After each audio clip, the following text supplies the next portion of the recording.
Est-ce que tu sais ce qu'un poulet rôti, un dimanche et ton canapé ont en commun? C'est simple, la Formule 1. Le seul sport qu'on regarde après un bon repas de famille avec les restes encore sur la table et l'odeur du café dans l'air. C'est un moment où le calme de la digestion, il laisse place à la frénésie d'un sport à 300 km/h qui fait vibrer, frissonner et même déchaîne les passions. Parce qu'en vrai c'est ça la F1. Le son des moteurs qui te prend aux tripes, les dérapages qui te font t'agripper au canapé, mais aussi le ronflement de ton daron qui s'est endormi avant même le premier virage. Et pourtant sur la piste, il y a un seul objectif pour les 20 pilotes en lice, la victoire. Mais au-delà de cette sensation, il y a quelque chose de plus fort, une espèce de connexion, un lien familial qui traverse les générations. C'est ces dimanches où nos pères ils essayent de nous montrer leur passion en essayant de résister à la sieste, où leurs héros deviennent nos idoles. Et avec cette passion qui naît vient une espèce de nostalgie. Ces pilotes qui ont fait battre peut-être notre cœur un petit peu plus fort appartiennent souvent à l'époque où on a découvert ce sport. Mais alors vient une question qui est plutôt difficile à répondre. Qui est vraiment le meilleur pilote? Comment arriver à dépasser la simple émotion de ces moments de partage qu'on n'oubliera jamais pour évaluer un talent pur? C'est là pour moi que le débat il peut devenir aussi complexe que de se lancer dans la politique. Et donc c'est pour ça qu'aujourd'hui dans cette vidéo on va essayer de répondre à cette question en étant le plus logique et le plus neutre possible. Et en enlevant au maximum l'impact des voitures et de la technologie qui a souvent faussé les résultats de ces comparaisons de génération. On va se concentrer sur les exploits, sur les résultats, sur au final ce que les pilotes ont accompli avec leurs mains, leur esprit, leur courage et parfois leur instinct de déconnexion de la réalité. Et pour bien démarrer le concept, j'ai décidé de mesurer deux titans de la discipline. Deux hommes qui, chacun à leur époque, ont redéfini ce que signifie être un pilote de Formule 1. Une légende et un leader actuel. Et donc, pour ceux qui ont la ref, c'est l'heure du duel. La première question que tu dois te poser, c'est pourquoi Verstappen face à Ayrton Senna?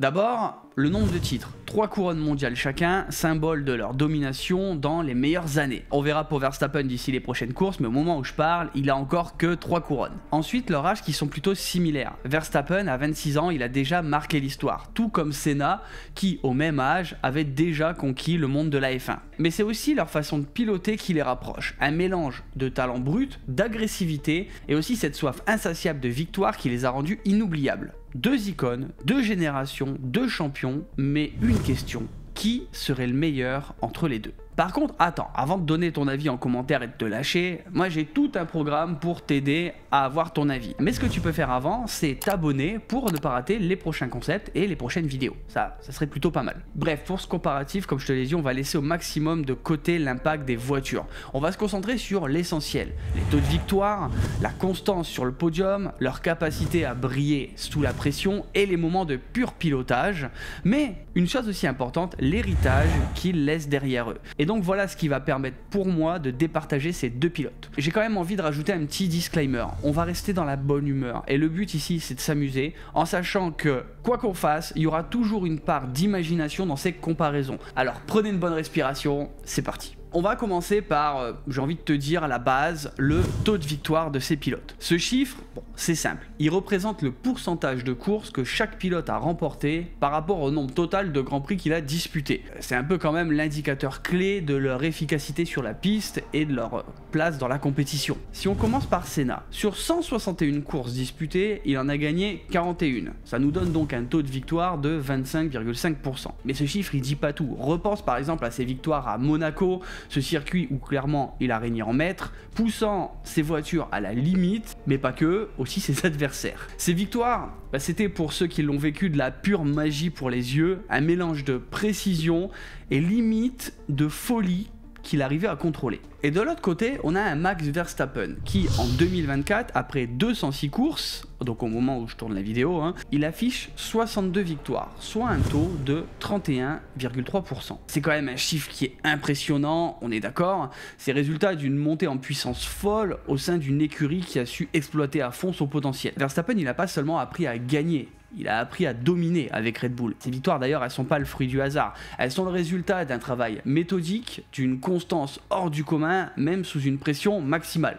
Bon, en même temps, quand tu as eu le père qu'il a eu, Ça se comprend. Alors au final, qu'est-ce que ces chiffres ils nous disent vraiment? D'un côté, Senna, t'as le génie capable de tout risquer pour gagner, même si parfois ça a signifié justement de tout perdre. De l'autre, Verstappen, le champion moderne qui, course après course, élève la victoire au rang de routine. C'est vraiment deux philosophies de pilotage, deux façons de marquer l'histoire de la Formule 1. Mais pour compléter un peu tout ça, on peut aussi aller un petit peu plus loin, avec le taux de victoire depuis la pole position. Pourquoi ajouter ça? Parce que c'est la preuve qu'un pilote, il va savoir défendre sa place de leader sous la pression. Quand tout le monde est derrière lui, prêt à exploiter la moindre petite faille qui va arriver, la petite erreur qui va se glisser dans un virage, est-ce qu'il parvient à transformer ou non cette position avantageuse en victoire? Pour Ayrton Senna, la pole position, c'était presque une œuvre d'art. Sur ses 65 poles en carrière, il a remporté 33 courses, soit un taux de conversion de 50,8%. En vrai, c'est ouf encore une fois comme performance et ça montre aussi qu'il prenait des risques extrêmes pour rester au top niveau.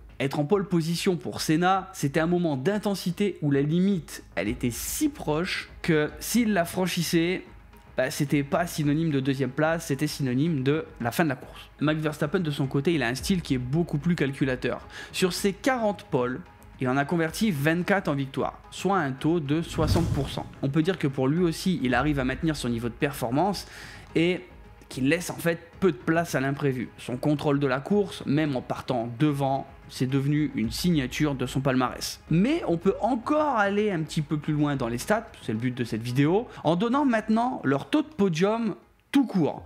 Pour Ayrton Senna, c'est 80 podiums sur 161 courses, soit un taux de 49,7%. Pour Max, donc sur 206 Grands Prix, il est monté sur le podium 111 fois, soit un taux impressionnant de 53,9%. On est clairement devant deux profils qui sont exceptionnels à ce niveau-là et ça on peut pas trop le remettre en question. Et donc logiquement, en se basant sur cette première partie de test, c'est Max Verstappen qui prend les points. Mais rappelle-toi de ce que je t'ai dit dans les critères au niveau de la vidéo et de comment je voulais les comparer. Là, on est encore dans la performance qui peut être assez complémentée par l'écurie et la voiture. Même si justement, j'ai choisi de le mettre parce qu'on peut pas ignorer le talent des pilotes avec leur capacité de victoire. C'est un peu obligé. Et c'était aussi pour se rendre compte de ce qu'ils avaient accompli, qu'on les aime ou pas. Ça, faut le mettre de côté encore une fois aujourd'hui. Mais si je m'arrêtais là, ça serait vraiment incomplet, ça servirait pas à grand chose. On a besoin d'aller beaucoup plus loin que de parler simplement de victoire. On continue en s'occupant de la performance, mais maintenant, quand on est en situation de stress. Comment expliquer?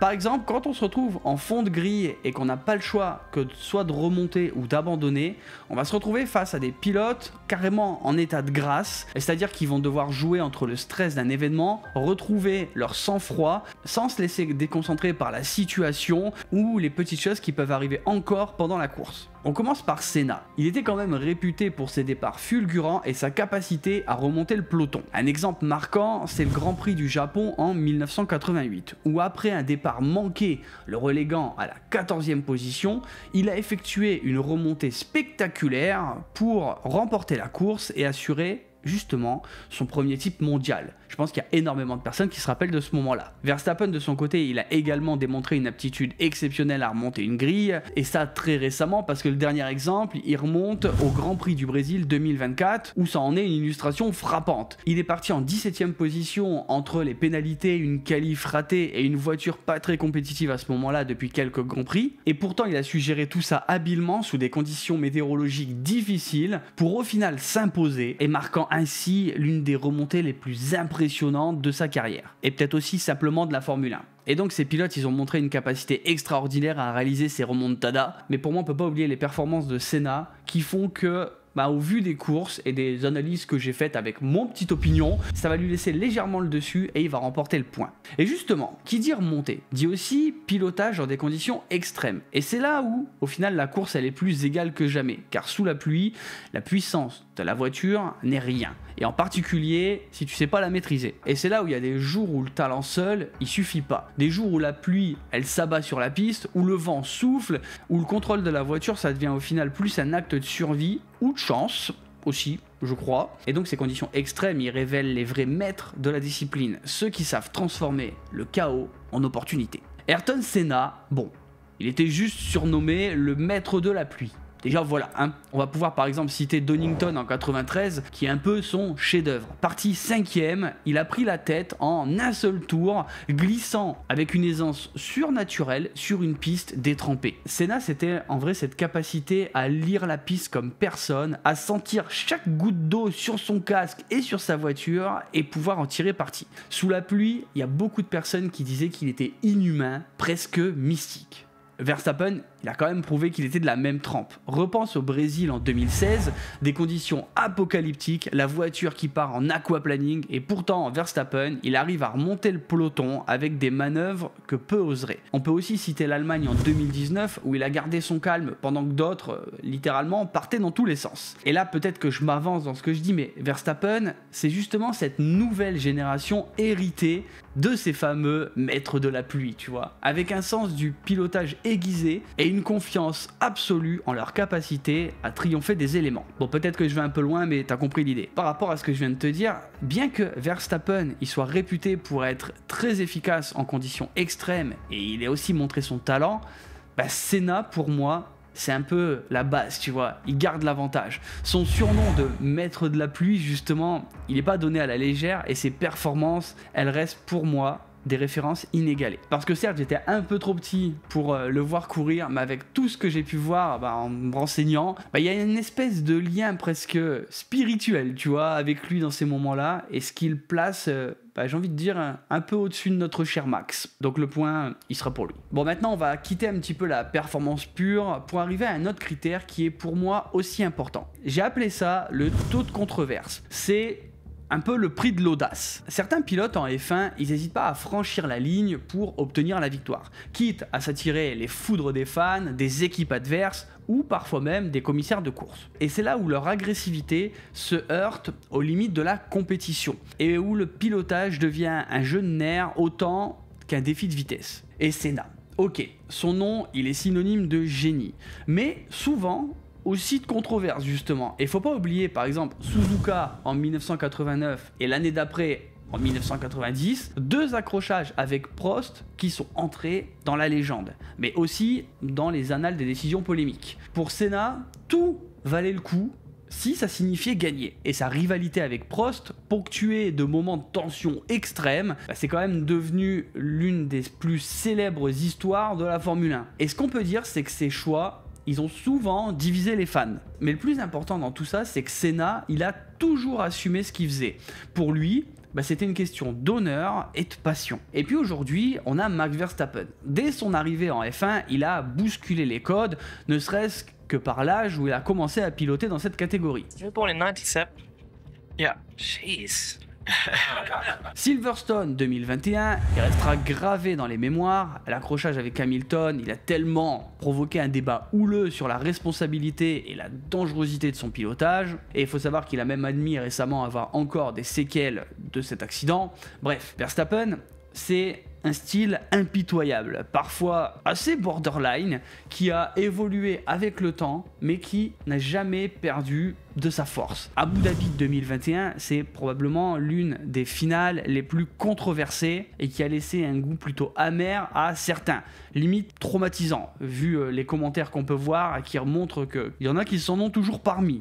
Et ça, je pense que ça marquera à jamais sa carrière en fait. Et c'est ça en fait la force de Verstappen, c'est qu'il connaît tellement bien les règles qu'il peut flirter avec les limites sans jamais les dépasser. Bon, cette saison 2024, c'est quand même bien limite, hein, on va pas se mentir, et à un moment, il a bien fallu qu'il le paye quand même. D'un côté, t'avais les gens qui disaient c'est abusé, de l'autre, t'avais un petit peu de c'est bien fait pour toi pour tout ce que t'as eu d'avantage avant, ça, libre à chacun de penser ce qu'il veut. Mais alors, comment faire pour trouver ce qui va faire gagner ce duel de la controverse? Senna, pour moi, c'est le pilote qui voyait chaque course comme une espèce de bataille, une question de vie ou de mort. Et Verstappen, lui, c'est un peu le prodige qui a réécrit les règles du jeu moderne. Les deux, ils ont laissé des marques, ou laissent encore des marques indélébiles. Mais Senna, même dans les décisions les plus discutées, il a fini par incarner une légende qui transcende ces moments, même s'ils n'ont pas fait l'unanimité. Et c'est pour ça que Senna il va l'emporter ici, car ces controverses, c'est devenu des symboles intemporels du sport, alors que celles de Verstappen,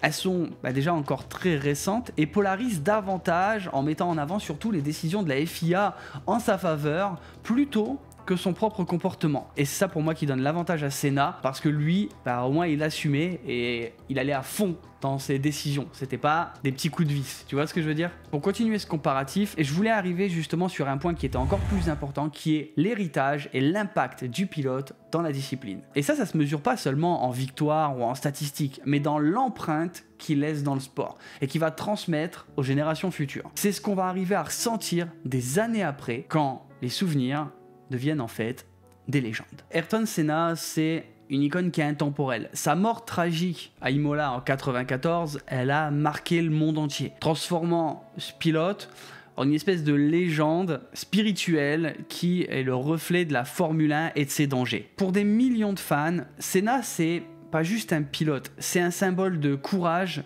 de passion et de générosité. Il y a encore des enfants au Brésil qui continuent de grandir en idolâtrant cet homme qui a redonné l'espoir à toute une nation. Même aujourd'hui, ses paroles, ses valeurs et sa fondation caritative, elles continuent d'inspirer au-delà des circuits. Max Verstappen, le truc c'est que en fait, lui, il est juste en train de construire son propre héritage. Ok, il a certes rassemblé derrière lui une nation entière, des tribunes oranges aux Pays-Bas, des fans qui affluent pour le soutenir, et ça témoigne de l'impact colossal qu'une personnalité comme la sienne peut avoir aujourd'hui. C'est sûr que sa domination, ses records précoces et sa façon d'aborder le pilotage, ça va inspirer encore de nouvelles générations. Mais, comme je te le dis, il est encore en pleine écriture de son histoire. Senna, lui, c'est l'héritage d'un homme qui est devenu plus grand que le sport lui-même. Aujourd'hui, même si t'en as rien à foutre de la F1, on te dit Senna, tu sais qui c'est. Verstappen, lui, c'est le visage d'une nouvelle ère, les paroles d'une chanson et un phénomène qui a marqué déjà son temps, mais dont l'impact au final reste à se consolider au fil des années avec tout le respect que ça pourrait lui amener. Et donc je pense qu'il n'y a pas de surprise là-dessus, c'est Senna qui l'emporte haut la main au niveau du point. Et donc après avoir vu tous ces aspects, au final, qui est vraiment le plus grand des pilotes ? Après avoir passé en revue leurs exploits, leur agressivité, leur talent et l'impact qu'ils ont laissé sur ce sport, au final, le verdict il reste quand même un peu serré. Pour t'expliquer comment j'ai fait le classement, j'ai accordé 10 points pour le vainqueur et 8 points pour le second. Et non, il n'y a pas de points pour le tour le plus rapide ou une écurie qui peut le faire pour eux-mêmes. Non, voilà. Donc pour le taux de victoire, c'est Verstappen qui gagne avec son efficacité impressionnante. Pour le taux de podium, c'est encore lui qui va dominer grâce à sa régularité exceptionnelle. Pour le taux de victoire en cas de pole position, là aussi, Verstappen, il prend les points. Pour les remontées spectaculaires, c'est Senna qui l'emporte. Pour le pilotage en conditions extrêmes, Senna, il a encore le point avec son fameux surnom du maître de la pluie et qui reste inégalé dans ce domaine. Senna, il va s'imposer aussi au niveau du taux de controverse parce que voilà, ça c'est inscrit encore dans la légende. Dernier point, l'impact et héritage. Comme je te l'ai dit, Senna, l'icône intemporelle, écrase sur ce point l'héritage de Max Verstappen et transcende la F1. Et donc le score final est de 64 pour Senna et de 62 pour Verstappen. Et donc comme tu l'as compris, ce score il donne l'avantage à Ayrton Senna, et ça on peut pas le nier. C'est une légende dont l'aura continue et continuera d'éclairer la F1 pendant, je pense, des décennies. Mais attention pour autant, Max Verstappen, il est loin d'avoir fini d'écrire son histoire. À chaque course, il redéfinit ce que c'est d'être un champion, et son caractère, bien que sujet à controverse, il marque les esprits. Peut-être qu'un jour, son héritage il rivalisera avec celui de Senna, mais pour l'instant, ça reste le Brésilien qui reste au sommet. Senna sempre. Senna sempre. Senna sempre. Mais après tout, la beauté de ce sport, c'est surtout que, même avec cette vidéo, le débat, il reste ouvert. Qu'est-ce que t'en penses, toi ? Qui est, selon toi, le véritable roi de la F1 entre ces deux-là ? C'est le moment de te faire entendre dans les commentaires, parce que dans ce duel éternel, chaque opinion compte, car le but, aussi, c'est de pouvoir en parler ensemble, pour échanger, et je précise, c'est très important dans ce monde de la F1, dans la bienveillance, sans insulter les autres, sans insulter le travail de certains, etc. Chacun a le droit d'avoir son avis. Et donc je tiens quand même à rappeler que quoi qu'il arrive, il serait totalement impossible d'être totalement objectif et neutre dans ce genre de comparatif. Alors n'oubliez pas que tout ça, c'est pour le fun, c'est pour passer un bon moment ensemble. Si vous avez kiffé le concept, quel pilote pourrait être les prochains à passer dans ce comparatif, n'hésite pas à le dire en commentaire. Abonnez-vous pour faire bouger la chaîne et faire évoluer un petit peu tout ça, ce serait trop bien. Et nous on se retrouve bientôt pour la prochaine vidéo. Allez, ciao ciao.